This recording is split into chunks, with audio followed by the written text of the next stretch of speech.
English easy தான். இன்னைக்கு நான் ஒரு ஃப்ரேஸ் சொல்லி தர போறேன். ஒரே ஒரு ஃப்ரேஸ் தான். Hitting me heart.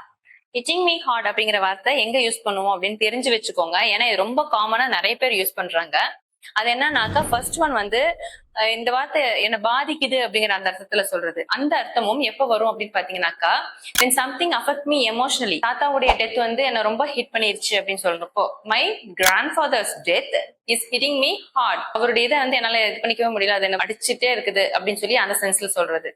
அதே மாதிரி இன்னொன்னு என்ன சேலஞ்ச் பண்ற விஷயத்தையும் சொல்லலாம். Challenging me physically or mentally, இந்த விஷயமும் கூட நீங்க சொல்லலாம். Going to gym is hitting me hard அப்படின்னாக்கா ஜிம்முக்கு போறது என்ன பிசிக்கலி ரொம்ப ஹிட் பண்ணுது அப்படின்னு சொல்லலாம். அண்ட் மென்டலி அப்படின்னாக்கா upcoming exams are hitting me hard அப்படின்னாக்கா அதுவும் மென்டலி அதுக்காக நான் ரொம்ப ஸ்ட்ரெஸ் பண்ணிட்டு இருக்கிறேன் அந்த மாதிரி சொல்லலாம். அதே மாதிரி ஏதாவது ஒரு விஷயம் உங்களை ரொம்ப இம்ப்ரெஸ் பண்ணிச்சுன்னு வச்சுக்கோங்க, அதையும் நீங்க சொல்லலாம் ஹிட்டிங் மீ ஹார்ட். ரீசென்ட்லி இப்போ இந்த வீடியோ எடுக்கிறப்ப தக் லைஃப் சாங்ஸ் வந்து ஃபேமஸா இருக்கு.